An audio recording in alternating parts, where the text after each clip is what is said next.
Hello friends, it's Lacey. Happy Tuesday.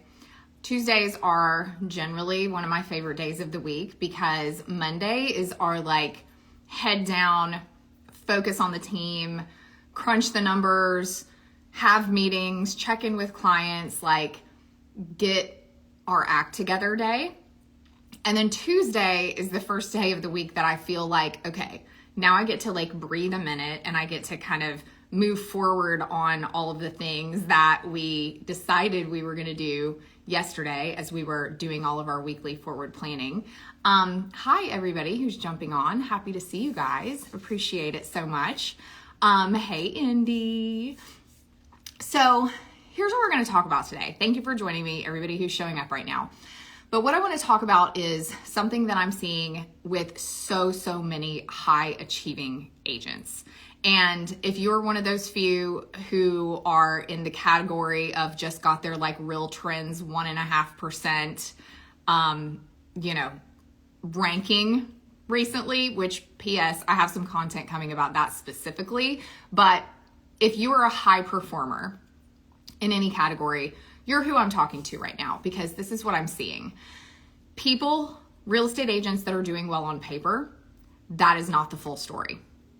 Which is why if you're somebody who didn't hit the Real Trends rankings, I want you to get some context around just because something looks good on paper doesn't mean it's great in real life.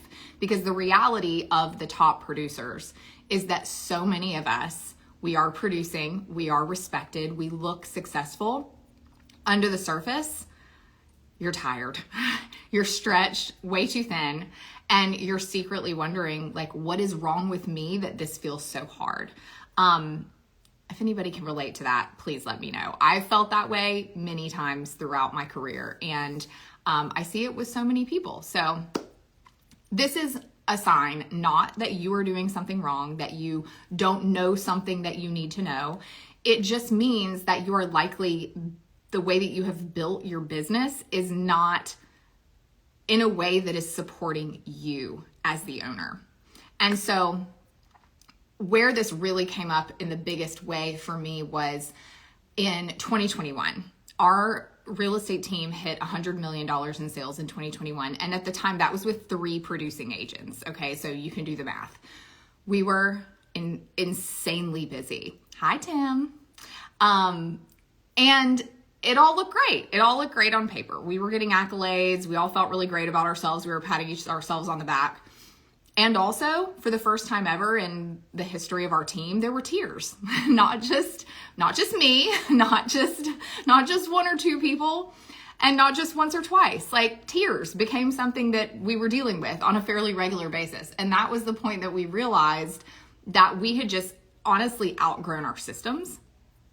It wasn't anything beyond that. It was just really that we were not prepared for the kind of growth that we had seen.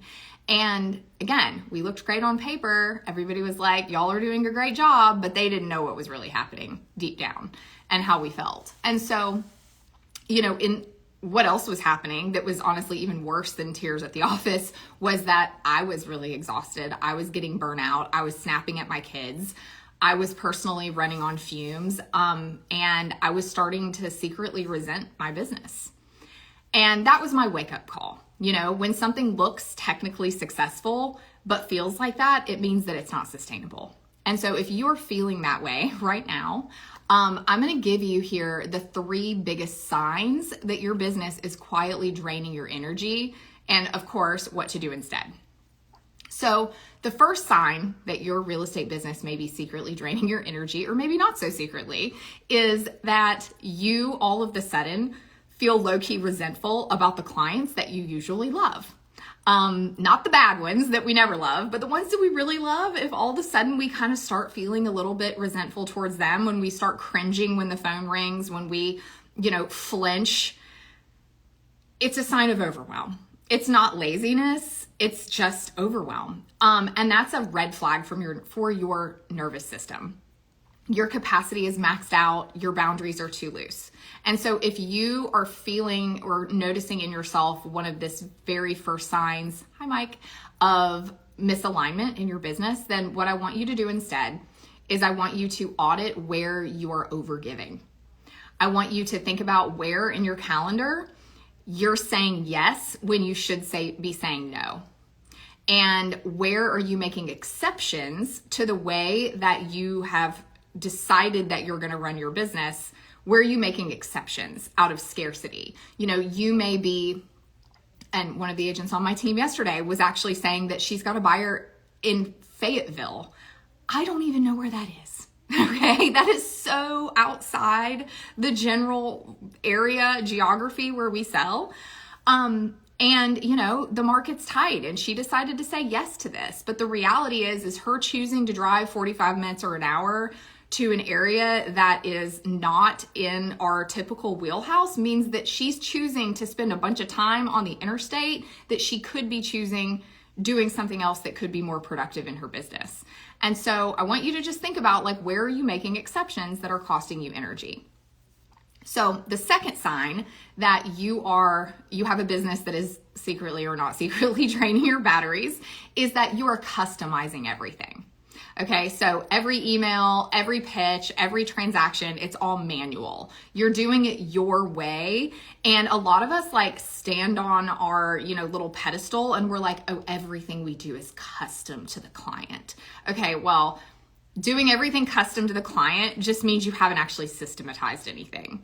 And it's not a badge of honor. It's actually a weakness in your ability to scale. And having better systems is actually the better way to serve your client, because then you can customize the important things. You're not reinventing the wheel every time you need to send an email. So real service means not reinventing the wheel. High-end service isn't just about starting from scratch with every client. It's about creating excellence through the systems that you have so that you can stay in your zone of genius instead of drowning in details.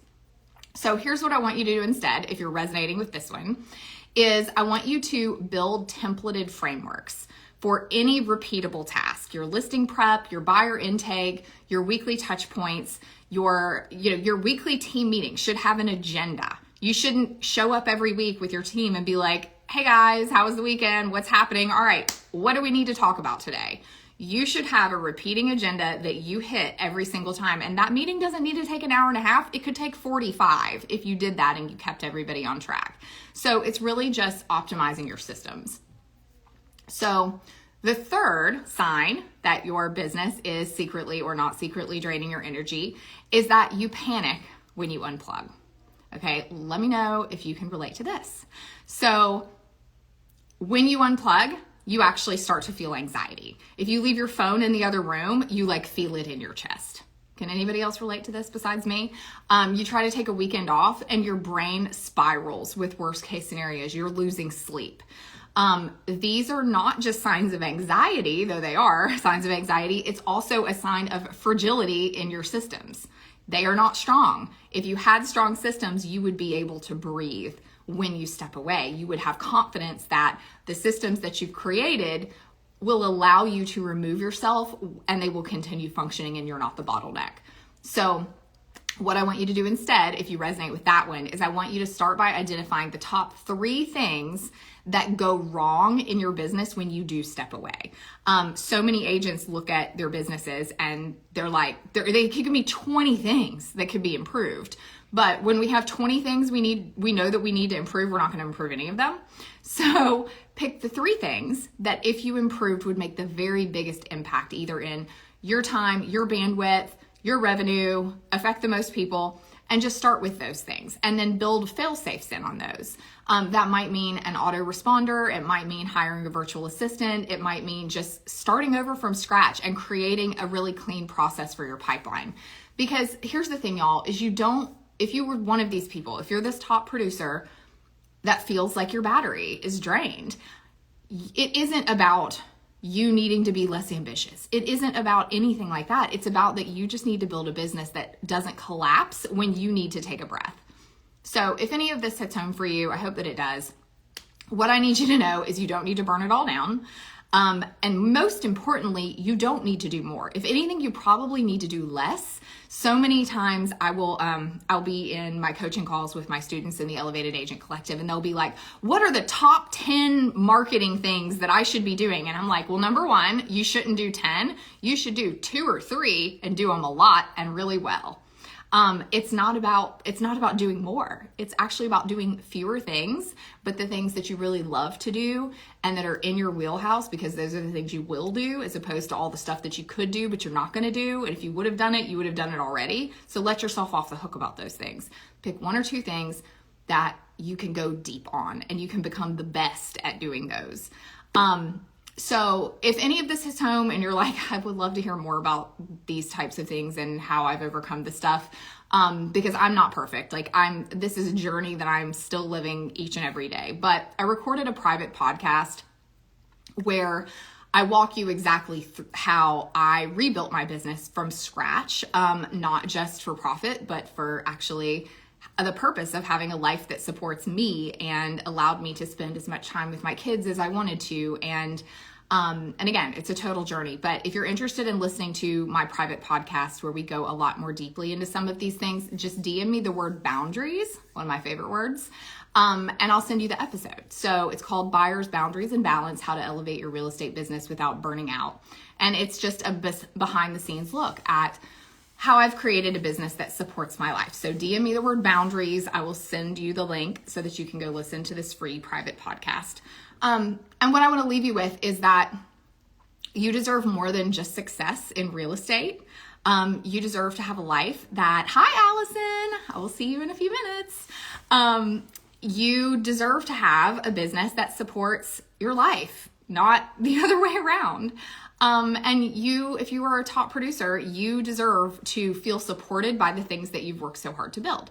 So anyway, you want to go deeper with me, DM me the word boundaries. I'll send you my private podcast, because I would love to help you get there. I would love to see you succeed, not just on paper, but really be able to feel that success that you've worked so hard for. So, all right. Hey, Allison. All right. That is all I've got for you today. If you want to chat, send me a message. I'll respond to you. And I hope you all have a very beautiful Tuesday. Take care.